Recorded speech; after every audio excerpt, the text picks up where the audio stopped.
What's going on, guys? Paranoid back here, bringing you another video. What I got for you guys today is I'm going to talk to you a little bit more about basic military training. So today's topic is going to be the PT test, how to prep for it, and what to expect standard-wise and things of that such. I know for males, this will mainly be for males because I'm not 100% sure on the female aspect. If you guys leave comments down below and ask about the female things, I can type them in there, or I could leave the like a link to the actual page where they talk about them in the description as well, so be sure to check that. I'll have that. But male requirements are 33 push-ups in a minute, and these are the minimum requirements. You will not pass the PT test. I don't know why they call them the minimums, but you have to have a composite score, so I'll break that down as well. 33 push-ups in a minute, 42 sit-ups in a minute, and a 13:36 mile and a half, which is slow as hell. No one should be running slower than a 13:36 in the military for a mile and a half. Maxes, 67 push-ups in a minute is maxing, 58 sit-ups in a minute is maxing, and a 9:12 run or faster is maxing out.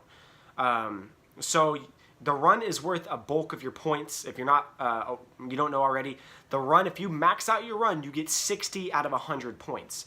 So your way it breaks down is this: if you have a 35-inch waist or smaller, so 35 to say you're a 28-inch waist, you automatically get the max points, 28 points.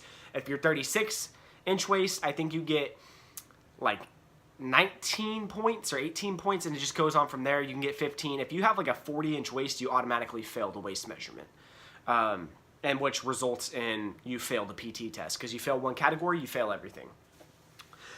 So you get 10 points if you get all 67 push-ups, 10 points for all 58 sit-ups. If you can max out the run, you get 60 points.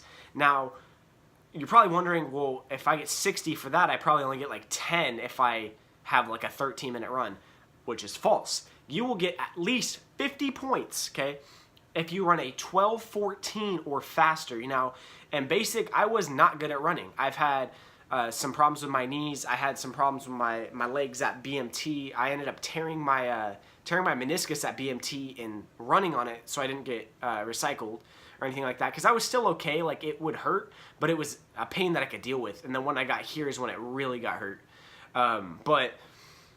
So 12:14 or faster gets you automatically 50.2 points, I believe, or 50.8. Anything faster than that, you get 52. It's 50.2 for 12:14, 52.8 if you can run a 11:56, I believe, or faster. And then it keeps going on from there. I think my fastest I ran at BMT was 11:28 or something like that, and that's still slow. I was not happy with it, but I mean, I still passed on all my aspects. I think my final test, as you guys know, when I went to BMT, I was not in the most physical shape possible because I had to cut a bunch of weight. I think my last PT test, I did like 44 push-ups, like 52 sit-ups, and I ran like an 11... I think I ran 11:50 on my final one or something like that, or a 12, because I had strep throat when we took our final test, so I was in bad shape. But that's no excuse, which is why I train every day now. So things to get you prepped for it. When you get to BMT, they're gonna have you do these things called 1x3s. Now, what 1x3s are is you're gonna get you're gonna take. I'm trying to even think of why they called them 1x3s. Well, it's one exercise, 3 sets of each exercise. So it's gonna be your push-ups. So what you're gonna do is you're gonna take I don't know why I'm blanking. I'm very sorry. Holy cow. It's been a long day. So you're going to take is 1/3 of your max. So say you can do 60 push-ups in a minute. You're going to do 3 sets of 20. That's why they call them 1x3s, 1/3. So say you do 60 push-ups in a minute. You're going to do 3 sets of 20. Now you have 1 minute to complete this set. So you're going to do 20 push-ups, okay? 20 push-ups.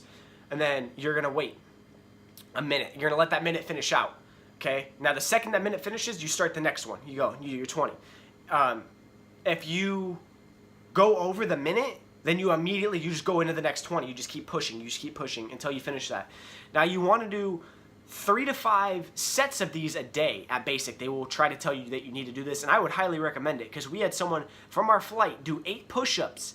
8 in week 2. They did 8 push-ups. I think at the final PT test he did 51.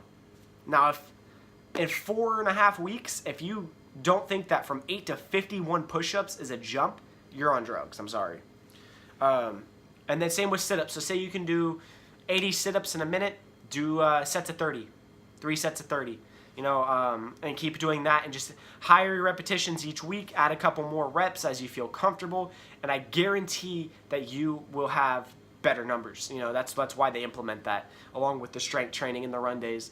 Now, to get your mile time faster before you leave, go and run a mile and a half every day. Just go run a mile and a half and try to have a good pace. You know, find where a mile and a half marker is. Use Google Maps and just go run that each day. And I guarantee you, by the time you come to basic, you'll have a great time on the run. You know, we had people who you would never think could run in our flight. Like, I got there and I was like, they have a belt system for running. So red belt is the slowest, like you need help running. Yellow is second slowest, then green, then blue. Okay, now we had a bunch of people who were blue belts, so you would never assume could run, and it was because before basic they ran a mile and a half a day. Now, if you just keep being consistent with it, you're gonna have a better score. But you have to have at least a 75. If you don't get above a 75, you automatically fail the PT test. If you don't pass in one category, you automatically fail the PT test. Our final week at basic for the week 6 eval, we had 4 people, 4 from our flight, fail the test because of sit-ups. And they got to retest 4 days later, and they all passed by like 3 sit-ups apiece. They barely got through. So make sure you do your 1x3s. Make sure you're ready to go for BMT. Don't be a slacker, okay? Now, I'm going to have the chart down below so you can get find out like where you're at now. You can do mock PT tests at home before you go to basic, which I highly recommend to get yourself in the best shape. But, yeah, if you guys have any more topics you want me to cover along BMT and what to expect and things like that, leave them in the comments below. I'm going to be making a bunch more BMT videos in the next coming days. I hope you guys enjoyed this. I hope it was informative of what you to expect for PT at BMT and how to prep for it. So don't forget to leave a like, comment, and subscribe. Follow me on Twitter. It'll be down in the description below. And as always, guys, I love you very, very much. I'll see you guys in the next BMT video, which should be out probably in 2 days. Peace out. I love you all, and stay paranoid.